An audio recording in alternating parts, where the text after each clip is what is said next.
Chcete spoznať špecifické vlastnosti kompostovacích síl? Tak pozorne počúvajte.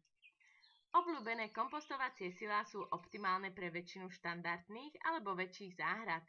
Sú zhotovené z recyklovaného plastu alebo z dreveno-kovovej konštrukcie a na záhradách pôsobia estetickým dojmom. Kompostovacie silo sa poskladá veľmi jednoducho, a to pridávaním jednotlivých panelov postupne na seba.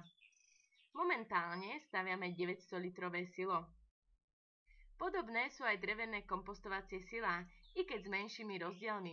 A dokonca 1300-litrové drevené silo je možné dodatočne rozšíriť na objemy 2500 litrov, 3800 litrov alebo až 5100 litrov. Klasický štýl kompostovania na otvorenej kope už nie je moderný a efektívny, a tak mnoho ľudí využíva praktické a variabilné riešenie určené pre rozľahlejšie plochy, na ktoré je možné rozmiestniť kompostovacie silá.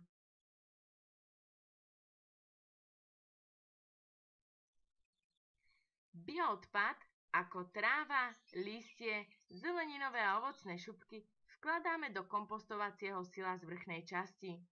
Medzery medzi jednotlivými panelmi zaručujú optimálne prevzdušňovanie pri kompostovaní.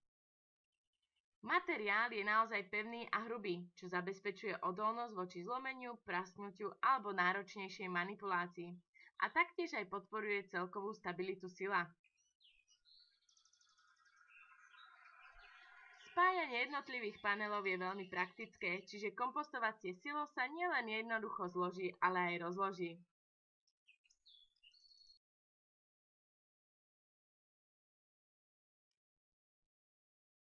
JRK Silo – estetické a praktické riešenie pre vašu záhradu.